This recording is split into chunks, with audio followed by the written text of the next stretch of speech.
ഈ കാഴ്ച തന്ന സന്തോഷം എന്ന് പറയുകയാണ്. ഇതൊരു പച്ച നിറത്തിൽ ഓസാണ്, ആ പച്ച കാണുന്നത്. അതിലൂടെ ഒരു ശംഖുപുഷ്പത്തിൻ്റെ വള്ളി ഇങ്ങനെ മനോഹരമായിട്ട് പിന്നിക്കയറി തൊട്ടടുത്തുള്ള ഒരു മരത്തിൽ ഉയരത്തിൽ വന്ന് പൂവിട്ട് ഇങ്ങനെ നിൽക്കുന്ന ഒരു കാഴ്ചയാണ്. അത് ഒന്നുകൂടി കാണിച്ചു തരാം. ശംഖുപുഷ്പത്തിൻ്റെ വള്ളി പ്ലാസ്റ്റിക് ഓസിലൂടെ ഇങ്ങനെ പിന്നി കയറി ഉയരത്തിൽ പൂവിട്ട് നിൽക്കുന്നു. ഇത് കൊല്ലത്തെൻ്റെ വീടിനടുത്ത് കണ്ട കാഴ്ചയാണ്. വെള്ള ശംഖുപുഷ്പമാണ്. ഇനി ഞാൻ നട്ട് വളർത്തിയ ശംഖുപുഷ്പത്തിലെ പിന്നൽ കാണിച്ചു തരാം. ഇത് അതിൻ്റെ വള്ളിയിൽ തന്നെ പിന്നിയിരിക്കുന്നത്. ആദ്യം കാണിച്ചത് ഒരു പ്ലാസ്റ്റിക്, ആരോ ചാരി വെച്ചൊരു പ്ലാസ്റ്റിക് വള്ളിയിൽ പിന്നിപ്പോയി പോയിട്ടു. ഇതാണെങ്കിൽ അതിൻ്റെ സ്വന്തം വള്ളി. എനിക്ക് പക്ഷേ അതിന് താങ്ങൊന്നും കിട്ടി കാണത്തില്ല.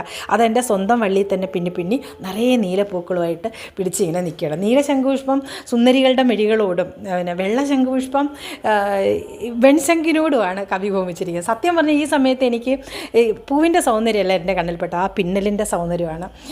ജീവിത പരിസരത്തോട് ചേർന്ന് പിന്നി, അല്ലെങ്കിൽ തൻ്റെ ആത്മബലത്തോട് ചേർന്ന് പിന്നി ജീവിതം പൂവിടർത്തുന്ന കാഴ്ച.